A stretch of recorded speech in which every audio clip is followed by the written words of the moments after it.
ਆਤਮਾ ਨੂੰ ਜਿਹੜਾ ਸਮਝਣਾ ਹੈ, ਜਾਣਨਾ ਹੈ, ਇਹ ਤੇ ਰਸਤੇ ਦਾ ਵੇਖਣਾ ਹੈ।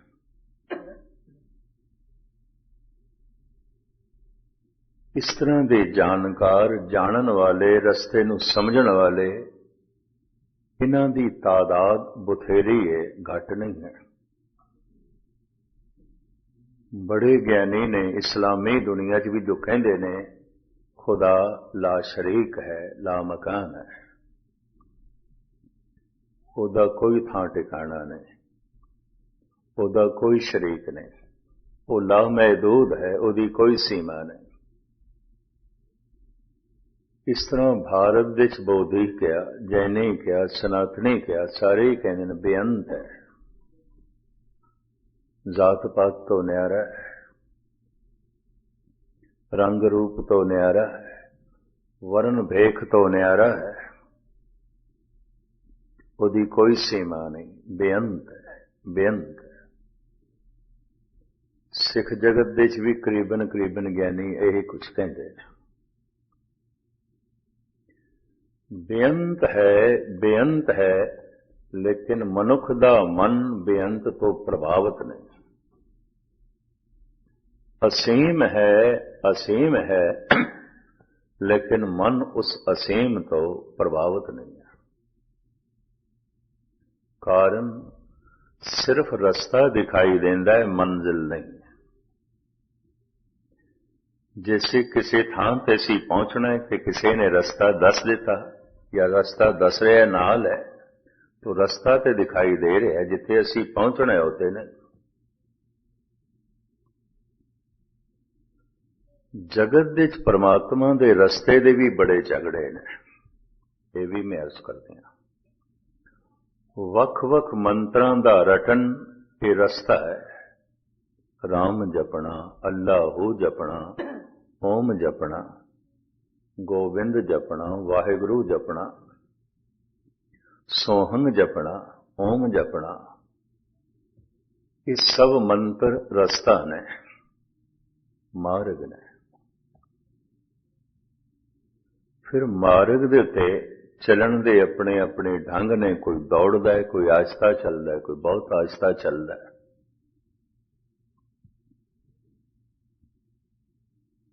तो चलन दे और रस्ते दे इतने झगड़े ने, अक्सर मनुख रस्तियां च ही रह जाता है। क्योंकि गल रस्ते दी मंजिल दी ते है नहीं। कई दफा चल चल के मनुख जब थकदा है, टुटदा है, ते पहुंचदा नहीं, रस्ते बदलदा भी है। ये भी महसूस करते हैं, क्योंकि मजहब बदलने दे बदलना, धर्म बदल लेना, शायद उत्थे कोई गल होवे।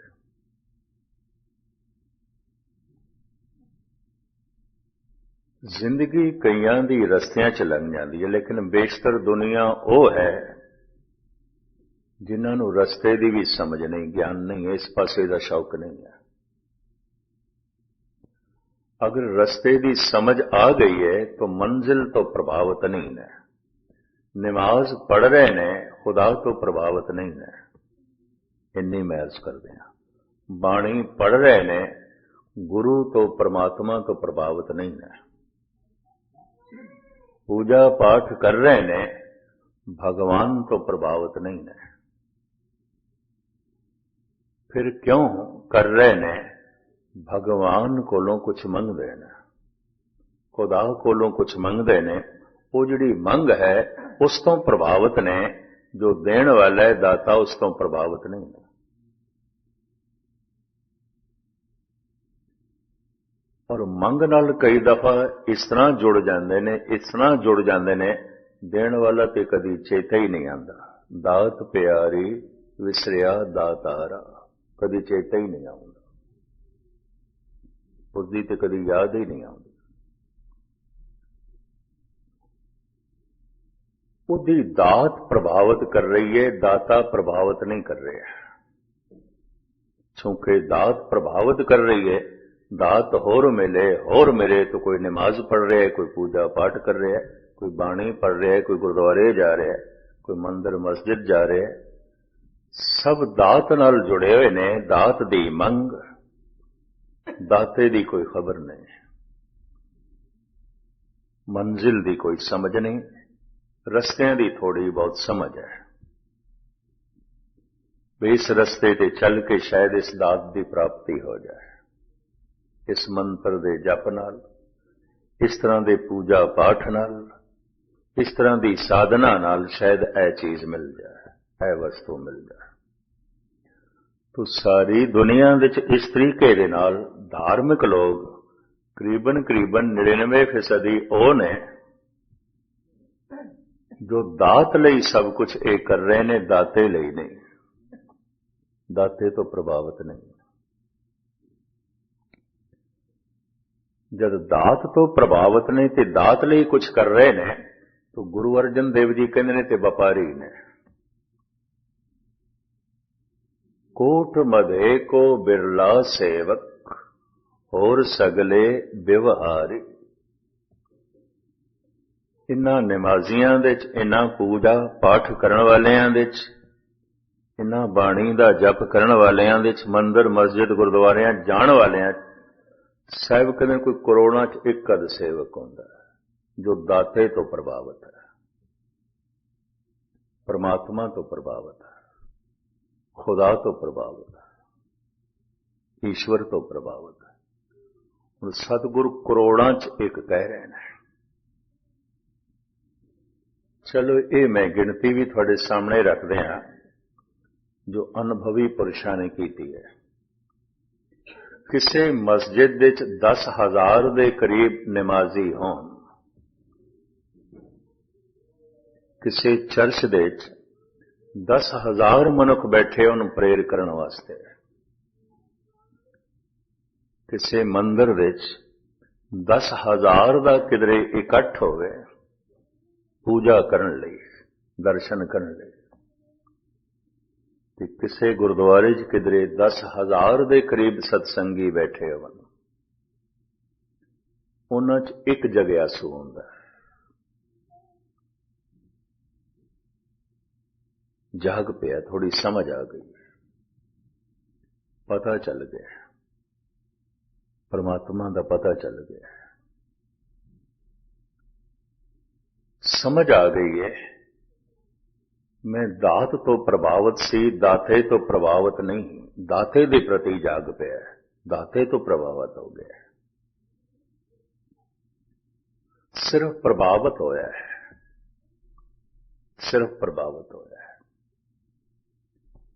पहले दिन वाले कहे शब्द में जरा दोहरा ही दिया, जिस तो मेरा मन प्रभावित नहीं, मन उसकी मंग नहीं करता, मन जिसकी मंग नहीं करता, मन उसनों याद भी नहीं करता, मन जिसनों याद नहीं करता, ये शरीर उदी प्राप्ति लई कोई उद्यम नहीं करता, कोई मेहनत नहीं करता, कोई समा नहीं कढ़दा, कोई संघर्ष नहीं करता।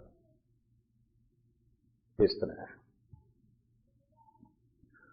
10,000 दे इकट्ठ दे मंदिर मस्जिद चर्च गुरुद्वारे एक जगियासू हुंदा है। फिर 10,000 के करीब जगियासू होवन जो थोड़े जाग पे ने, दाते तो प्रभावित ने, दात तो नहीं, दात ते है जो कुछ है। पता चल गया परिवार एक दात है, बच्चे एक दात ने, धन संपदा एक दात है, जीवन एक दात है। सूरज की रोशनी सानू दान विच मिल रही है, वगदी हुई पवन दान है, बहुत कुछ जिसदा असीं कोई मुल नहीं चुकाया ते मिल जाता है, दाता वो दे रहा है। लेकिन 10,000 सत्संगियां विचों कोई एक दाते तो प्रभावित हो गया, एक उसनू जगियासू कहंदे, जाग पिया, मेरा सुता होया नहीं, जाग पिया, मेरे एवें गुरुद्वारे नहीं आया, कुछ समझ है, सिर्फ एवें बाणी नहीं पढ़ रहा, कुछ समझ है। सिर्फ एवं ही नहीं जप कर रहा, कुछ समझ है। सिर्फ एवं ही नहीं हाथ विच गुटका लई बैठा, कुछ समझ है उस जगे आसू। ये आंकड़े बहुत गहरे अनुभवी पुरुषों ने इकट्ठे किए ने, ते मैं थोड़े सामने जो उन्होंने मैं पढ़े थोड़ी जी समझ आई थोड़े सामने रख रहा। 10,000 निवाजी किसी मस्जिद दे होवन, 10,000 पूजा पाठ करने वाले किसी मंदिर दे होवन, 10,000 के करीब प्रेयर करने वाले किसी चर्च दे बैठे होवन, 10,000 गुरसिख सत्संगी किसी गुरुद्वारे च बैठे हो। एक जगह आसू होंदा, बहुते नहीं होंदा, एक होंदा जो जाग पे है, समझ आ गई मेरी दात लई वो हुण गुरुद्वारे नहीं आउंदा, दाते लई आउंदा। श्री दात वास्ते बाणी नहीं पढ़दा, हुण दाते वास्ते पढ़दा। समझ आ गई। इस तरह 10,000 के करीब होवन ते कोई एक जग्यासू होंदा है। फिर गिनती कर देन 10,000 जग्यासू होवन, एक साधु होंदा है। एक साधु होंदा है। जैसे जैसे पहाड़ के ऊपर चढ़िए ना तो जगह छोटी होती जाएगी, थल्ले बहुत ज्यादा है। जितने जग्यासू ने उतने साधु नहीं ने। 10,000 जग्यासू होवन, उन्हां च कोई एक अध साधु होंदा है जो बड़ा तेजी नाल चल पे। मेरा परमात्मा तो प्रभावित ही नहीं होया, परमात्मा की प्राप्ति लिए पूरा समा कढ़दा है, पूरा संघर्ष करता है, पूरी मेहनत करता है, पूरा जप तप करता है।